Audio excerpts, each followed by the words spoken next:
probably the week after that. But, because you guys got plenty of stuff to work on right now. But I'm going to give you the data, and for those who are way ahead of the game, give you an opportunity to work on it. Okay. Let's take a look at this data.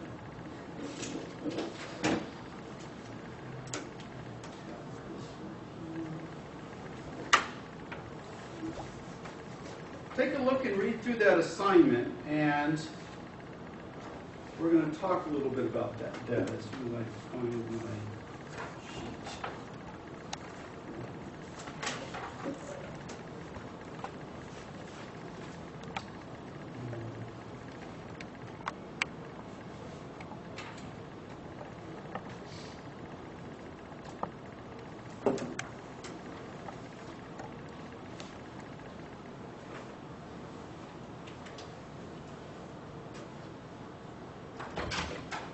The first thing that's on the sheet deals with acquiring the yield data.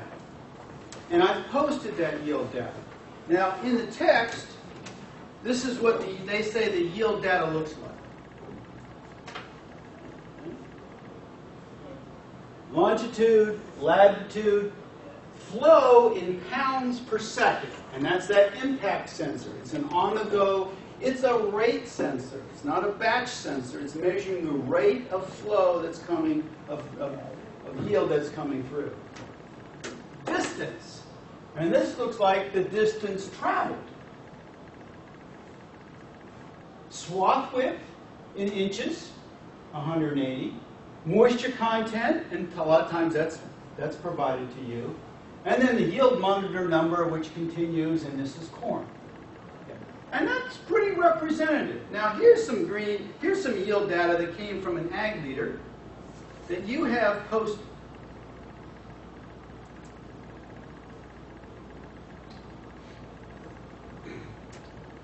Longitude in negative. Isn't that nice? Thinking they were going to map it in ArcGIS. Latitude. Okay.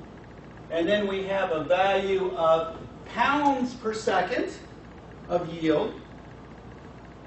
We have a value of what's my distance traveled. Don't really know what those units are. How would you figure out what those units are? 46 miles per hour?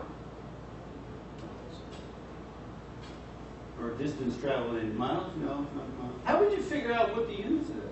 How can you get a distance? Figure out what your coordinate system is in. Right? Figure out what the coordinate system for the distance is in, which we don't know that. This is all the data I have. This is what they sent me in the file. That's all I have. I could call somebody up. Take two latitude, longitude positions and run the I know the distance between these 2 points, right? calculation. Ad nauseum, we've done this like 18 times, I think.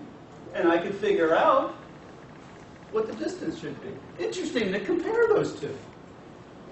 We can get the distance and compare. So, but I can definitely find the unit of what that would be. Whether it's centimeters or meters, I doubt it's centimeters. I doubt it's feet. What do you think that would be? 45. Distance traveled.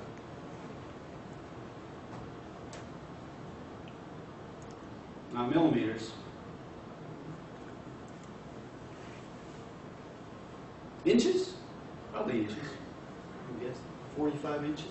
That's what, 4 feet? That's pretty slow. But this might be just starting off. You start going faster down here. It starts at 30 and now we're up to 55, 57. So it's picking up speed. You got a lot of data. Okay. And then we have the swath, and that's the swath width in feet, 288 feet. No, it's not 288 feet. Well, it's the width of the header, right? And all this information is needed to get the yield. And then we have moisture, which is 0. Interesting. And then we have up, down, whether it's up or down. We have the serial number. And then we have a calculation of bushels per acre. Well, how did they get bushels per acre out of that? From the up down. What's that? Go ahead, Court. I was just going to say they know their yield and they know how fast they're going. And they know what else? And the distance. And the width. If you know your flow rate, your mass flow rate, and you know how fast you're going, or the distance traveled, and you know your width, the distance and the width give you an area. Okay, the bushel, the pounds per second give you a flow rate, and you have a speed. But how do they get, and you assume that, you know, what the time of these points is, but how do you get bushels out of this? Because we're measuring stuff in pounds.